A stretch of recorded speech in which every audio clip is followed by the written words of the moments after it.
We're going to begin with Deuteronomy 16 today, as promised. So remember, last time in Deuteronomy 15, we looked at the sabbatical year. Every 7 years, debts being forgiven. It's really important to remember that while today, right, we would think of something like this as an economic matter, it's really important to realize that the law of Moses sees this as another sort of aspect or dimension of holiness. Okay, so as I said last time, the whole law of Moses sort of needs to be thought of as sort of guiding the people of Israel into holiness. And the thing that emerges, I think, and this is one of the reasons why I think the Old Testament is so important, is it reminds us of the fact that holiness is not a kind of like airy, fairy, cloudy sort of spiritual notion that sort of hovers above the world, but rather holiness actually has to do with sort of like the way in which we conduct our lives day to day. Okay, and we're seeing this in Deuteronomy. So in Deuteronomy 16, we have another dimension of holiness, a very important one. And in Deuteronomy 16, we have a description of what are called the pilgrimage festivals. So these are feast days of Israel that have to be celebrated in Jerusalem. You have to go to Jerusalem to celebrate them. So let's take a look at them. One of the things we'll note is, and I'll say this as we go along, their meaning sort of changes over time, and I'll mention that when we get there. So obviously, the first and the most important of the pilgrimage festivals is the Passover. So I'll read part of this. Is Deuteronomy 16:1. Observe the month of Abib and keep the Passover to the Lord your God. For in the month of Abib, the Lord your God brought you out of Egypt by night. And you shall offer the Passover sacrifice to the Lord your God from the flock or the herd, at the place that the Lord your God will choose to make his name dwell there. And this is a reference first to the tabernacle, and then later on it'll be a reference to the temple in Jerusalem, the place where God causes his name to dwell. So a geographic reference there. You shall eat no leavened bread with it. 7 days you shall eat it with unleavened bread, the bread of affliction. For you came out of the land of Egypt in haste, that all the days of your life you may remember the day when you came out of the land of Egypt. No leaven shall be seen with you in your territory for the 7 days, nor shall any of the flesh that you sacrifice on the evening of the first day remain at night until the morning. You may not offer the Passover sacrifice within any of your towns that the Lord your God is giving you, but at the place where the Lord your God will choose to make his name dwell in it. There you shall offer the Passover sacrifice. So here we have two festivals that are sort of joined together, Passover and then the Feast of Unleavened Bread. So let me say just a brief word about each. Now the first thing to note, and this is really important for later on, notice here that the Passover is described as a sacrifice. You shall offer the Passover sacrifice to the Lord your God from the flock, from the herd, at the place the Lord your God will choose to make his name dwell. So remember what's going on in Passover. Remember, you have a lamb that's sacrificed, killed. Some of the blood is put on the lintel posts of the doors. When the angel of destruction passes through the land of Egypt, it passes over the house of the Israelites. And then the Passover lamb is roasted and then eaten. Now, I say this is important, and it's because, right, the early church is going to see the Eucharist within the matrix of the Passover. There are a number of reasons for this. One reason certainly, right, is that it's the Passover that Jesus chooses to make his final journey to Jerusalem, right, and is executed right before the Passover. But notice what's going on here. You have a lamb that's sacrificed. You have the blood from the lamb applied to the homes of the people that protects them from God's judgment. And then you have the lamb consumed and eaten, the Passover lamb, okay? And of course, what happens in the upper room, right? When Jesus hands the Passover bread, there's no mention of lamb. So when Jesus hands the Passover bread to the disciples, right? He says, this is me. I'm replacing the Passover lamb. Okay, so there's an important connection here with Passover. Another thing about Passover is that attached to it is this feast of unleavened bread. So you have Passover, and you have this 7-day feast where Israel is to eat unleavened bread, that is bread that has no yeast in it. And remember that this is to help the Israelites remember and appreciate the fact that they were delivered so quickly out of Egypt that there wasn't time to allow that day's bread to rise. And so they're eating unleavened bread. Also important to remember that no leavened bread can ever be offered to God in the tabernacle and then later on in the temple. The bread of the presence, which is these 12 loaves of bread that sit on a table before the Ark of the Covenant, that always must be unleavened bread. Now, this Feast of Unleavened Bread obviously serves one really important function. It helps the people of Israel be reminded over and over and over again of their deliverance from Egypt. And it's not just like a pleasant memory, a kind of lovely historical fact that they're going to recall, but rather the celebration of the Passover and the celebration of the Feast of Unleavened Bread, right, is going to help the people constantly be mindful of the fact, look, the only reason why we are where we are, the only reason why we're still not slaves in Egypt is because the Lord our God delivered us out of Egypt and brought us to this land. Okay, so we have a really important function going on here. One of the things that we want to note, right, is that in Deuteronomy, memory is really, really important. Okay?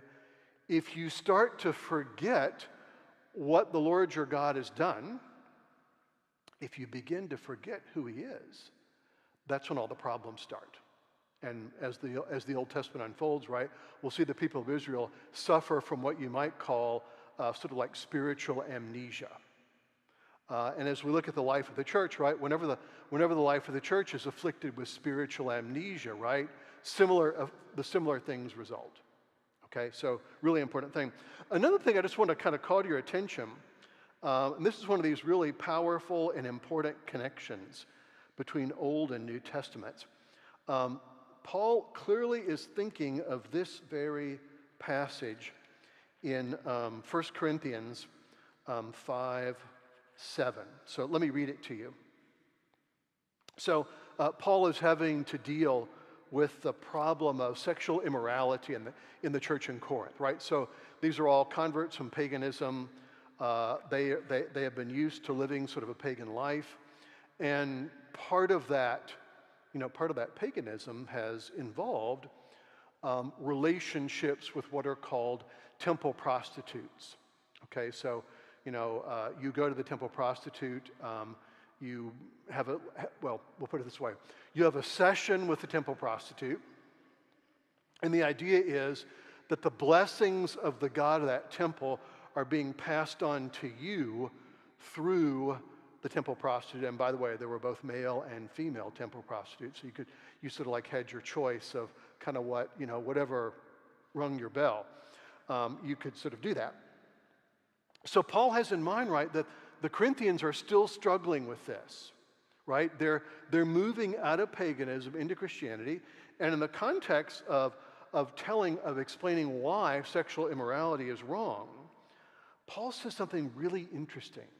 This is in 1 Corinthians 5, 6 and following. Here's what he says. Your boasting is not good.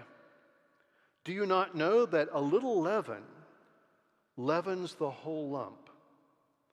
Cleanse out the old leaven, that you may be a new lump, as you really are unleavened. For Christ, our Passover lamb, has been sacrificed. Therefore, celebrate the festival not with the old leaven, the leaven of malice and evil, but with the unleavened bread of sincerity and truth. Do you see what Paul's done? He's applied the Passover to the situation of the church in Corinth to make a really important point, right? He says, well, just like during Passover, remember, the people of Israel could have no leaven amongst themselves, right? It all had to be swept out, cleaned out. All leaven had to be removed from their homes, understood as an impurity. Now Paul makes a really important point. Because the ultimate Passover lamb has been sacrificed, Christ, the church is the new Israel in perpetual Passover celebration, and therefore we need to be swept out all the time. Okay? That's how Paul explains why sexual immorality is inappropriate. Notice what he doesn't do, right? He doesn't say, now folks, look, all this stuff about temple prostitutes and all this stuff you're doing, it's clearly wrong. It says here clearly in the book of Corinthian Church Discipline, paragraph 7, subsection 8, sections 9 through 3, and I quote, notice what he's doing, right? He's saying, look, the church is the new Israel. And we live in perpetual Passover because Christ, our Passover, has been sacrificed. Therefore, let us keep the feast. And therefore, let our lives be swept out, rid of all impurities. Okay, so now Passover becomes a way for Paul to talk about holiness. So I think that's a really important point. So Passover, unleavened bread, once again, Passover can only be celebrated first wherever the tabernacle is, and later on it can only be celebrated in Jerusalem. Now we have a second feast, or actually a third. It's the Feast of Weeks. And we get a description of this in Deuteronomy 16:9, and it may be helpful if I tell you the name that the Feast of Weeks acquires by the time that we get to the New Testament. In the New Testament, by the time we get to New Testament times, the Feast of Weeks is going to be known by the term Pentecost. Okay, so this explains why on the day of Pentecost, right, there are all these Jews from all over the world gathered in Jerusalem because Pentecost is a pilgrimage feast. You can only celebrate it in Jerusalem. Okay, so let me read to you a little bit about it, and then I'll say a few things. You shall count 7 weeks, so 7 weeks from Passover. By the way, this is where we get the word Pentecost. Okay, Pente 7, so 7 weeks from Passover. Begin to count 7 weeks from the time that the sickle is first put to the grain. Then you shall keep the Feast of Weeks to the Lord your God with the tribute of a free will offering from your ham, which you shall give as the Lord your God blesses you. You shall rejoice before the Lord your God, you, your son, your daughter, your male and your female servant, the Levite who is within your towns, the sojourner, the fatherless, the widow who's among you, at the place the Lord your God will choose, temple or tabernacle, to make his name dwell there. You shall remember that you were a slave in Egypt and that you will be careful to observe these statutes. So notice what happens here. Originally, the Feast of Weeks, Pentecost, begins as a celebration of the beginning of the harvest time. Okay? And its importance is, right, that you gather some of your harvest and you throw kind of like a party with it. And in doing that, right, what you're doing is you're remembering, once again, where did this harvest come from? Was it primarily a product of my hard work and the fact that I was out there in the sun, all day long, struggling with weeds and, out there harvesting grain and having to deal with employees who don't want to work and, da-da-da-da-da. Is that the chief thing that's going on here? No. Because remember, right? Where did the harvest really come from? It came from creation, didn't it? Okay? Try farming on the surface of Mars and see where your hard work gets you. Okay? So the Feast of Weeks here is, in effect, right? Okay, the harvest is coming in. And by the way, right, this is clearly one of the biblical origins for what we know today as Thanksgiving, right? You're celebrating the bounty of what the land has produced, and you're being mindful of where it came from, okay? So we just always want to remember, this is probably a struggle like for us, right? I know this may come as a shock. Food doesn't come from Publix, okay? It comes from creation, okay? Some of you may remember that great, deep theological television show, I Love Lucy. Remember, there was one episode where Lucy bought, she and Ricky have a freezer, and Lucy buys a side of beef, not knowing what that involves. Okay, so it's delivered to her, right? And the delivery guy keeps bringing stuff in, all these little pieces of beef wrapped in white paper, and more and more and more and more. And finally, like her whole living room is like filled with these packages of beef. And Ethel asks Lucy how she's going to explain all this. And she says, well, do you think Ricky would believe that a cow walked in here and fell apart? Cows don't wander into Publix and then fall apart.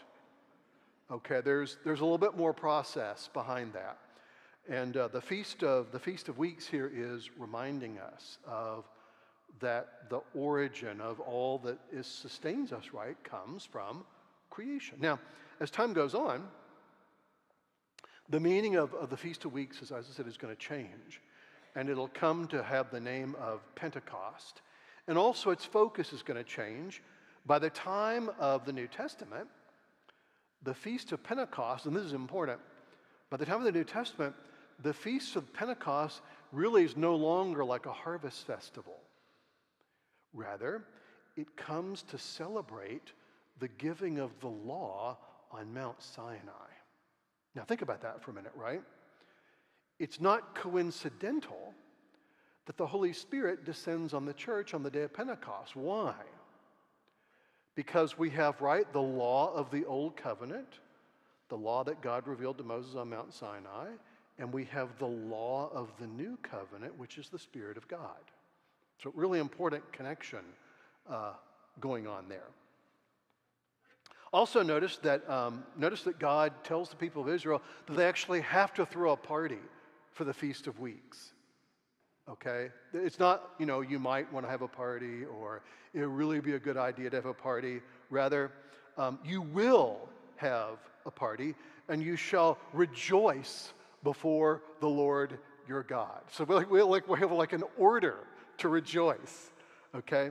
So that's really important. Now, the fourth pilgrimage festival is the Feast of Booths. So let's say this is Deuteronomy 16:13 and following. You shall keep the Feast of Booths 7 days when you have gathered in the produce from your threshing floor and your winepress. You shall rejoice in your feast. Once again, a command to rejoice.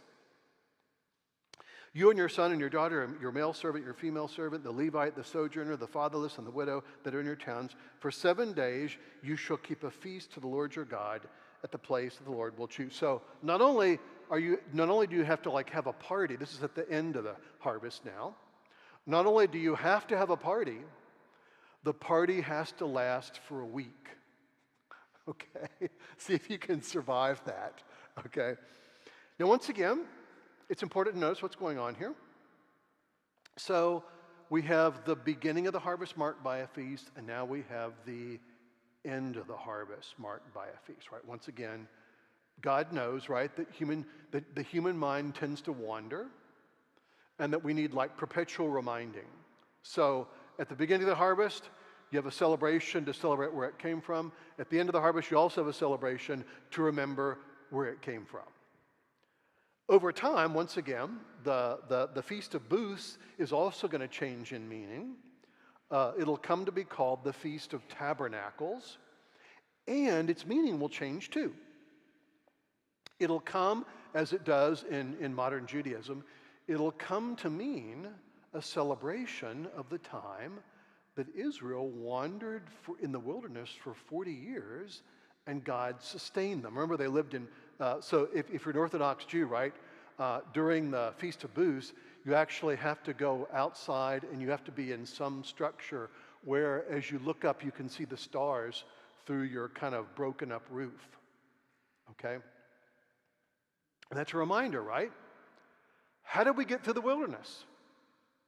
Was it because, we like had a really good GPS and, we'd like thought ahead and like, packed, 1,000 ice chests with food and that's how we made it through? No.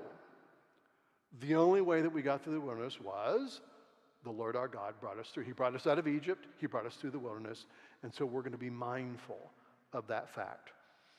And so we have the Feast of Tabernacles now celebrated. In Jesus' day, and once again, another interesting new parallel. In Jesus' day, one of the things the celebration of tabernacles involved was on the last day, the seventh day of the feast, there would be these gigantic torches that would be put in the courtyard of the temple, and at night they'd be lit. And there'd be a procession around the altar of burnt offering and a bunch of other things. The Gospel of John in John 8 tells us that on the Feast of Tabernacles, as those torches are being lit in the court of the temple, that's when Jesus says, I am the light of the world. In other words, right, Jesus is saying, I'm the fulfillment of the Feast of Tabernacles. He also, of course, says, I'm the fulfillment of Passover. I'm the fulfillment of Pentecost. So in effect, right, what we have in the Gospel of John is all the feasts of Israel find their fulfillment in Christ. So once again, you have to have a party, you have to rejoice, and you have to do it for a whole week. This sounds like a pretty good religion to me. I don't know about you, but I'm kind of almost ready to sign up. Now, another thing here about that we have by way of instruction, this is the concluding instructions in 16:16. This is really important. 3 times a year, all your males shall appear before the Lord, so at the pilgrimage festivals, all your males shall appear before the Lord at the place that he will choose, at the Feast of Unleavened Bread, at the Feast of Weeks, and at the Feast of Booths. So Passover, Pentecost, and Tabernacles. They shall not appear before the Lord empty-handed. Every man shall give as he is able, according to the blessing of the Lord your God that he has given you. So the idea right here is that when you go to Jerusalem to celebrate one of the pilgrimage festivals, everyone, no matter how poor they are, needs to bring something as a sign of gratitude. Because whether you're bringing like, $1 million worth of grain or whether you're bringing $1 worth of grain, you're expressing gratitude for what God has given to you. So once again, really important point here, right? One dimension of holiness is gratitude and the living that out in daily life. Now, on the surface, there's like a big shift that occurs in 16:18, because we now shift from the pilgrimage festivals to talk about judges. On the surface, right, that sounds like a sudden shift, right? It's almost like a shift from talking about, how we're going to celebrate your next birthday to talking about like income tax or something like that. It's like, oh my gosh, how did the subject get changed so quickly? But it's really not a change of subject. So let's take a quick look at it. You shall appoint judges and officers in all your towns that the Lord your God is giving you, according to your tribes, and they shall judge the people with righteous judgment. You shall not pervert justice. You shall not show partiality, and you shall not accept a bribe, for a bribe blinds the eyes of the wise and subverts the cause of the righteous. Justice and only justice you shall follow, that you may live and inherit the land that the Lord your God is giving you. So we're going to be getting here shortly an outline of Israel's sort of social structure. We'll see priests, we'll see a provision for kings, some other things, but right now we're getting instruction about judges and about what they're to do and also about what they're not to do. So notice this. Judges here are important, right? Because in a certain sense, right, they're hearing cases about, what's going on in the life of the people of Israel, right? And so there's a real sense, right, in which the judges help set the tone of the society, okay? In the societies around Israel,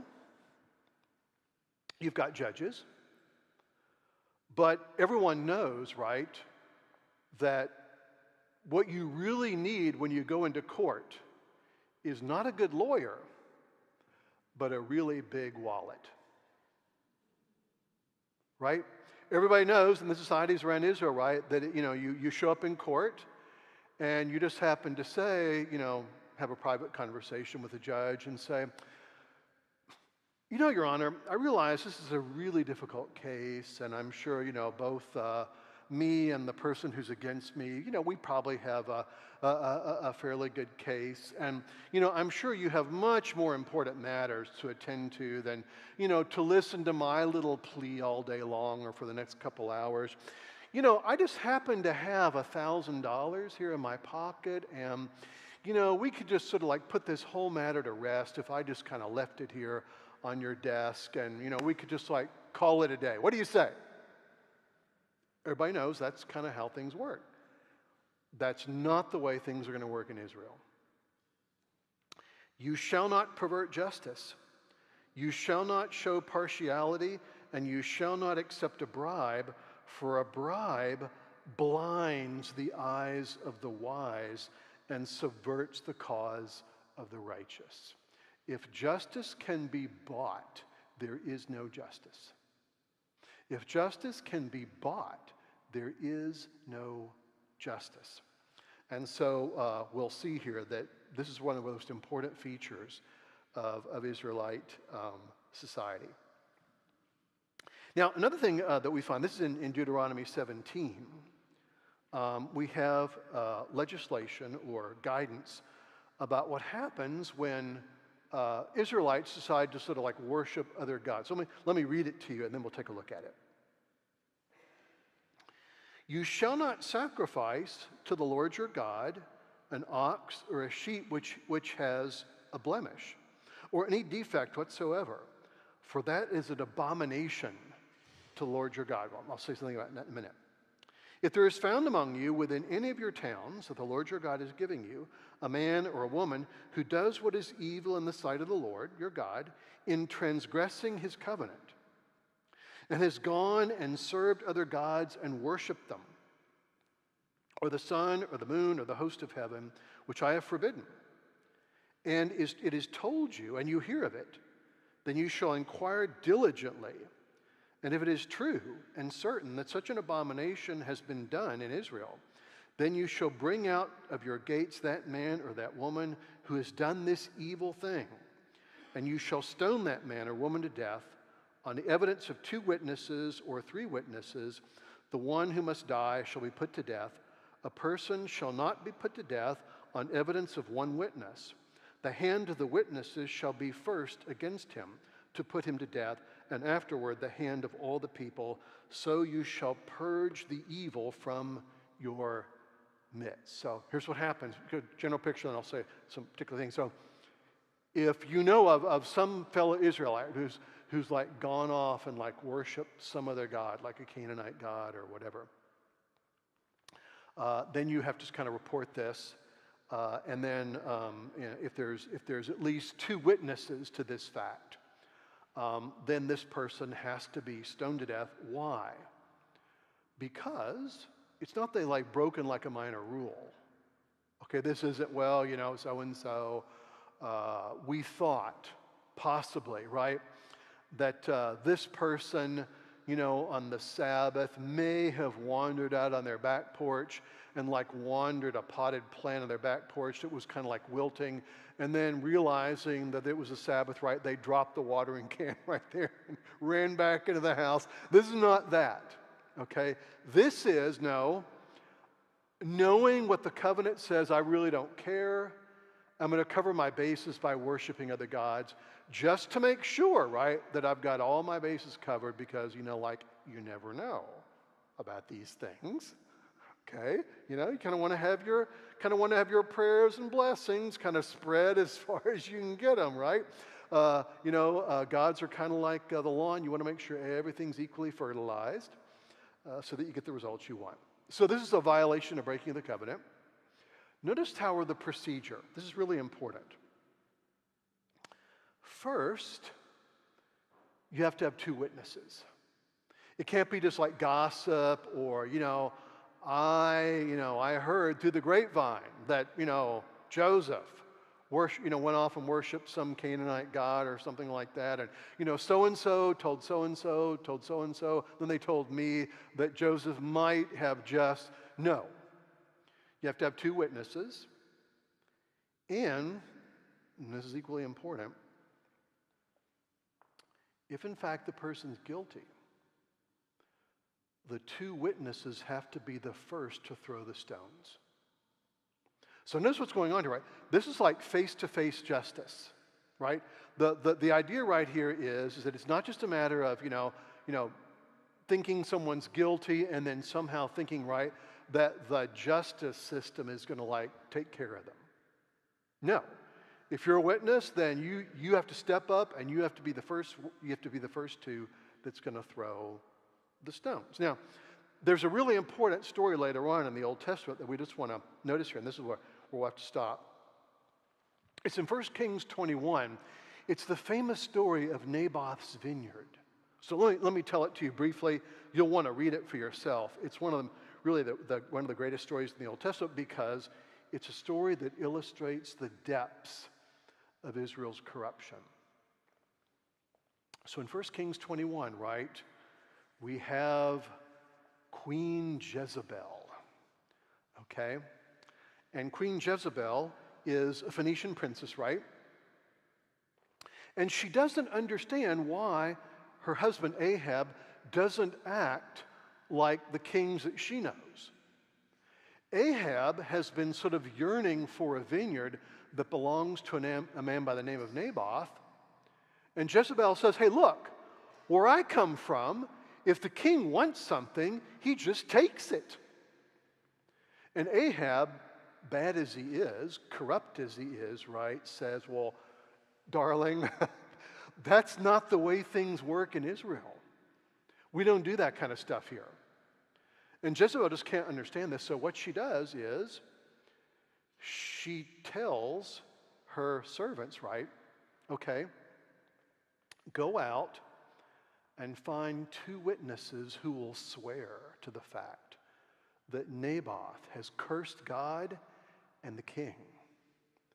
And then we'll have a trial. He'll be stoned to death. And then when Naboth is dead, you can take over his vineyard. And Ahab kind of does kind of like an Adam thing. Ahab goes, that would really be wrong, but go ahead and do it. Right? That is, notice what the story is designed to tell us. The story is designed to tell us that Israel reaches a point where there's an attempt to sort of on the surface conform to the law, all the while violating it. And that story, therefore, is intended to sort of illustrate the depths of the corruption. All the more important because, and this is preparing us for what's coming later on, we're going to read a little bit about what kings are supposed to do, and we'll take a look at that next week when we get to 17:14. But this is really important. One of the king's first jobs, one might even say like the king's main job, is the king's first responsibility is to make sure that Israel is a just society. And so the story of Naboth's vineyard is a story about what happens when corruption reaches in not merely to the body's members, but into the body's head. Everything goes awry. So more about that. More about that later. We'll see that Israel has what's called a covenantal kingship. That is, Israel's kings were never like absolute monarchs. Because in Israel you have this covenantal notion of kingship, right? Where in effect, right, kings are, I suppose, what we would call today constitutional monarchs. They have power, yes, but it's a power that's clearly delimited and defined by the covenant. And the greatest limit placed on the kings, right, is this: that as a king, your primary job is to represent Israel's real king.